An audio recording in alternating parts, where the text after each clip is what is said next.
ओम या श्री स्वयं सुकृतनं भवनेश्वलग्निं वात्मजं कृतधियं हृदयैर्बुद्धिं श्रद्धां ददं कुलजनप्रभवज्रलज्जं तां द्वां ददातु परिपालदेवी विश्वं जलिं। ओम नंदीश्वराय नमो नमः। ओम मल्यादिनी सुगंधने मयांतानि पुष्पाणि पूजार्थं प्रतिगृह्यतामः। वनस्पति भूतो गंधार्यो गंधोत्तमाग्रह सर्वदेवानां धूपोऽयं प्रतिगृह्यताम्।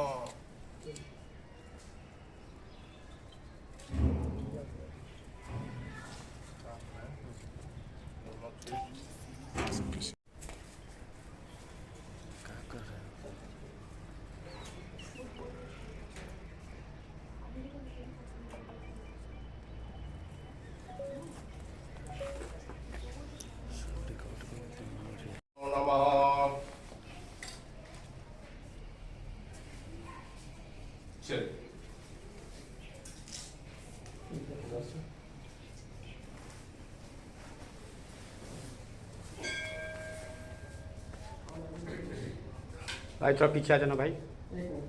बाबा थोड़ा थोड़ी सामने देख। अच्छा सामने थोड़ा देखिए।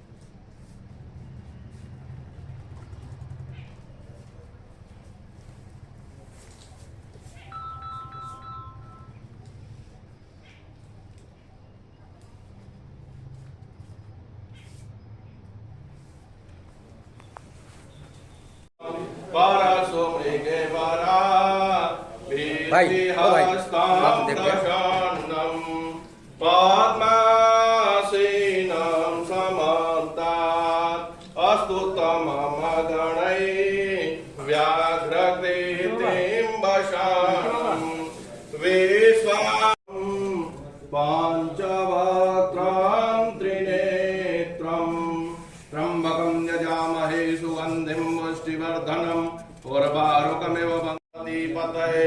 हर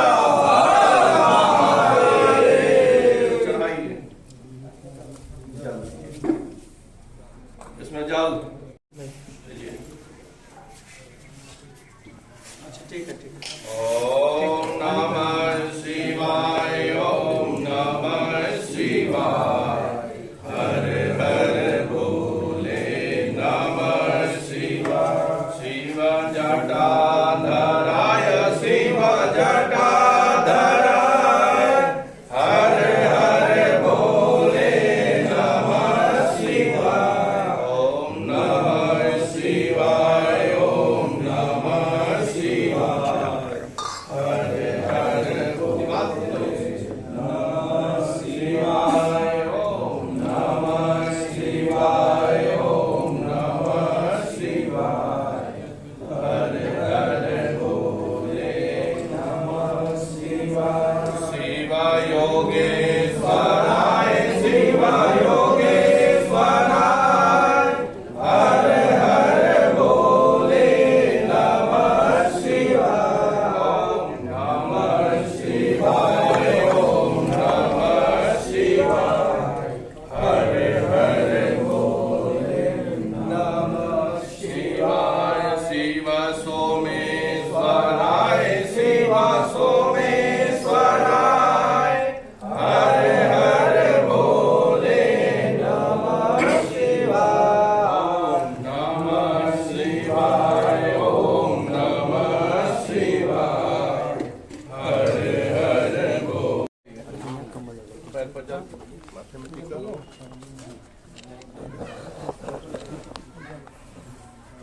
नमः ब्रह्मं देवाय गो ब्राह्मणताय च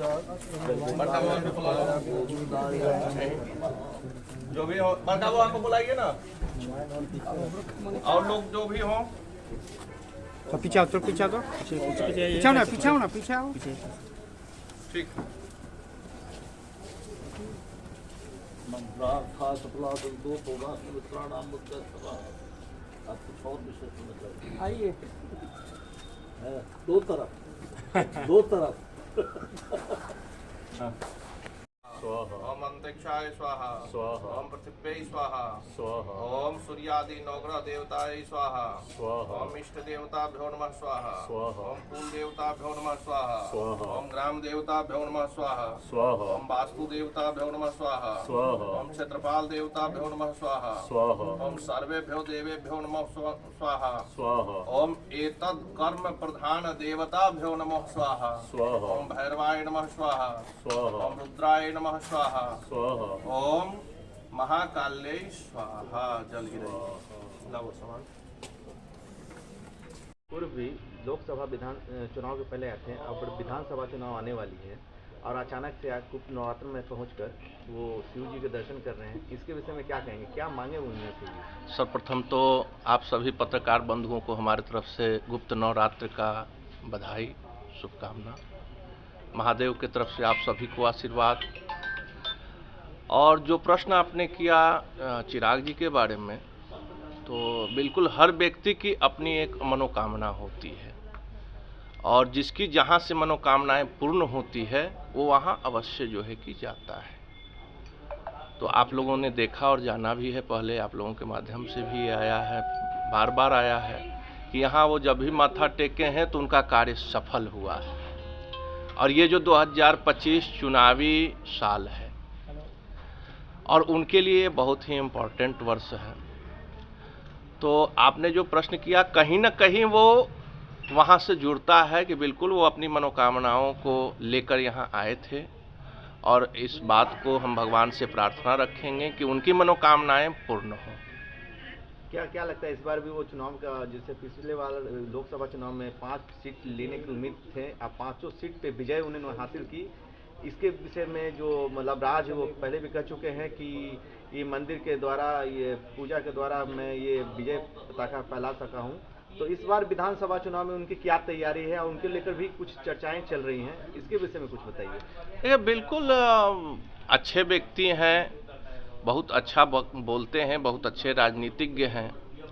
तो पढ़े लिखे शिक्षित हमारे समाज में नेता हों, ये तो हम लोग सभी चाहते हैं। और 100% यदि स्ट्राइक रेट से फिर आते हैं तभी तो आगे जो है कुछ भी किया जा सकता है, बिहार का भी बढ़ोतरी होगा। बिहार के युवाओं को देखते हुए लग रहा है कि इस बार वो सीएम पद के लिए भी उम्मीदवार बनेंगे, इसके विषय में आप क्या कहते हैं? देखिए, हम तो यही चाहेंगे कि हाँ वो बिल्कुल सीएम बने। हम पर बार बार भगवान से प्रार्थना करेंगे कि वो सीएम बने, लेकिन उनके गठबंधन का ये सब मैटर है, वो लोग क्या मैटर में डिसीजन लेते हैं उसके आधार पर आएगा। माता रानी में बहुत ज़्यादा मैं विश्वास रखता हूँ। गुप्त नवरात्रों की शुरुआत है, बस सिर्फ पूजा करते वक्त यही कामना करता हूँ कि जिस सोच के साथ हम लोग आगे बढ़ने का प्रयास कर रहे हैं, बिहार को एक विकसित राज्य बनाने का, मेरे प्रधानमंत्री जी का संकल्प कि 2047 तक भारत एक विकसित देश बने, उस संकल्प को हम लोग पूरा कर सके। महादेव माता रानी इतनी शक्ति, इतनी हिम्मत हम लोग को दे कि हम लोग अपनी इस सोच को धरातल पर उतार सकें। क्या कहेंगे, लैंड फॉर जॉब मामले में आज सुनवाई हो रही है लालू प्रसाद यादव समेत 6 लोगों पर? देखिए, जब सुनवाई हो ही रही है, इसमें किसी की राजनीतिक टिप्पणी या किसी भी दूसरे व्यक्ति को इसमें बोलने का कोई हक, कोई अधिकार नहीं है। न्यायालय के समक्ष ये मामला लंबे समय से चल रहा है।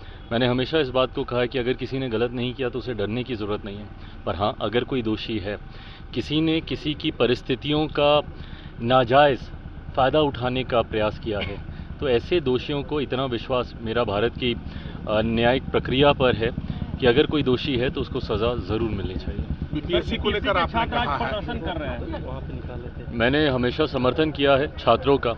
मैं उनकी भावनाओं के साथ मैं पूरी तरीके से सहमत हूँ और ये आयोग की पूरी तरीके से जिम्मेदारी बनती है, बीपीएससी की पूरी तरीके से जिम्मेदारी बनती है कि पहली बात तो परीक्षा एसओपी को पूरी तरीके से फॉलो करते हुए होनी चाहिए। अगर उसमें कहीं पे भी किसी भी तरीके की गलती हुई है तो बीपीएससी को इस बात को स्वीकार करना चाहिए, मानना चाहिए और उसको सुधारने का हर संभव प्रयास करना चाहिए। हम लोगों ने ना के बराबर इस तरीके के उदाहरण देखे हैं जहां पे इस लेवल की परीक्षा में 2-2 एग्जामिनेशन लिए जाते हैं, जहां पे एक ग्रुप का अलग एग्जामिनेशन लिया जाता हो और दूसरे ग्रुप ने जब उसको लेकर एतराज़ जताया तो सिर्फ एक पर्टिकुलर बैच के लिए आपने अलग से एग्जामिनेशन कंडक्ट किया। उन्हीं का एसओपी ये सारी बातें कहता है कि भाई अगर कोई पेपर लीक अगर होता है, अगर पहले अगर वो बाहर आ जाता है तो उस एग्ज़ाम को रद्द करके दोबारा से री एग्ज़ामिनेशन हो। ये जानकारी, क्योंकि मेरे खुद के परिवार के बच्चों ने इसमें बैठे थे, उन्होंने एग्ज़ाम दिया था, ये जानकारी मेरे पास है। ये बताया गया है कि भाई जिस वक्त वो एग्ज़ाम दे रहे थे, हॉल के अंदर थे, उसी वक्त सोशल मीडिया पे क्वेश्चन पेपर भी सर्कुलेट हो रहा था, इंक्लूडिंग एग्ज़ामिनेशन हॉल के अंदर जिस तरीके से पेपर्स की संख्या छात्रों से कम थी, प्रिंटिंग के लिए पेपर वहीं से जा रहे थे। ये तमाम चीज़ें दर्शाती हैं कि कहीं ना कहीं कुछ गलत हुआ है।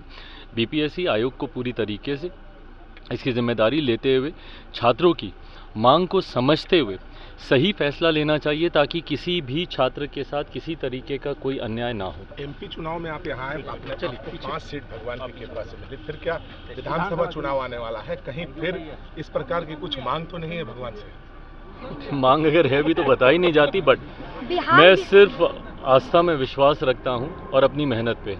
मुझे ये पता है कि अब मेहनत आपके हर लक्ष्य को, हर सपने को पूरा करती है। बिहार विधानसभा चुनाव से पहले तेजस्वी यादव पहुंचे हिना साहब से मिलने के लिए। अच्छी बात है, उनके पुराने संबंध, चुनाव में परिवार से दूरी बना लिए थे, उनके पुराने संबंध रहे, मुझे नहीं पता। ये बात सही है, लोकसभा चुनाव के वक्त राजद और हिना साहब जी के परिवार में बातचीत नहीं थी, पर अभी अगर बातचीत हो रही है, जैसा मैंने कहा कि पहले दोनों ने साथ काम किया हुआ है, तो इसमें कोई आश्चर्य किसी को नहीं होना चाहिए। हाँ सर, केजरीवाल को चुनाव आयोग ने फटकार लगाया है यमुना सफाई को लेकर, टिप्पणी को लेकर। नहीं, बिल्कुल, और ये वही राजनीतिक दल है और ये उसी राजनीतिक दल के प्रमुख हैं जिन्होंने सिर्फ इन्हीं बातों को, आज की तारीख में अगर ये विश्वास मुझे है कि 8 तारीख को जब परिणाम आएंगे तो भारतीय जनता पार्टी के नेतृत्व वाली एनडीए की सरकार बनेगी। कारण है क्योंकि पिछले 10 सालों से जिस तरीके से सिर्फ झूठ बोलकर और झूठी बातें कर वह आंदोलन भी याद कीजिए, अन्ना जी के आंदोलन में जब ये लोग रामलीला के मैदान में ये लोग बैठे हुए थे, क्या क्या बातें बोलते थे, यही सारी बातें बोलते थे जिन बातों को आज झुठला कर ये खुद उस पर कार्य कर रहे हैं। नेताओं को भ्रष्ट बोलते थे, सिर्फ सरकारी लाभ उठाने की बात करते थे, महंगे वकील रखने की बात करते थे, गाड़ी सिक्योरिटी, यही सारी बातें करते थे। आज मुझे बताइए ना, केजरीवाल जी ने कौन सी इन सारी बातों पर अमल किया? उन्होंने हर उस बात को अपनाने का काम किया जिसके विरोध में वो वहाँ अनशन पे बैठे थे। और तो और दिल्ली के लोगों से जिस तरीके से उन्होंने झूठे वादे किए, आज हर मन से स्वीकार ही कर रहे हैं ना वो, कि मैं पिछले 5 सालों में उन वादों को पूरा नहीं कर पाया। यमुना की सफाई को लेकर उन्होंने वादा किया था, पॉल्यूशन को लेकर, दिल्ली में इंफ्रास्ट्रक्चर को लेकर। आज दिल्ली जिस बदहाल परिस्थिति में है, इन्हीं के झूठे वादों की वजह से है। और निरंतरता में जिस तरीके से दिल्ली में इन्होंने एक विरोधाभास का माहौल बना के रखा, इससे पहले भी विपक्ष की सरकारें दिल्ली में रही हैं, हम लोगों ने लंबे समय तक कांग्रेस कई और सरकारों को भी हम लोगों ने देखा है। बट जिस तरीके से इन्होंने चुनाव जीतने के बाद लगातार कभी एलजी पे आरोप लगाना, कभी केंद्र सरकार का सहयोग नहीं मिलना, तो दिल्ली के लोग, दिल्ली की जनता देख रही है ना कि भाई अगर आपको सिर्फ बात बात पे आपको बहाने ही बनाने हैं कि एलजी साथ नहीं दे रहा, दिल्ली की सरकार साथ नहीं दे रही, तो माइट एज वेल वो ऐसी सरकार को चुने जिसका साथ एलजी को भी मिले और केंद्र सरकार का भी साथ उस सरकार को मिले। तो दिल्ली के लोगों ने मन बना लिया। हम लोग भी एक सीट पे देवली में चुनाव लड़ रहे हैं और चुनाव प्रचार के दौरान इस बात का आभास पूरी तरीके से हो रहा है कि दिल्ली की जनता पूरी तरीके से केजरीवाल जी को नकारते हुए एनडीए की सरकार बना रही है। बस प्रभु, धन्यवाद।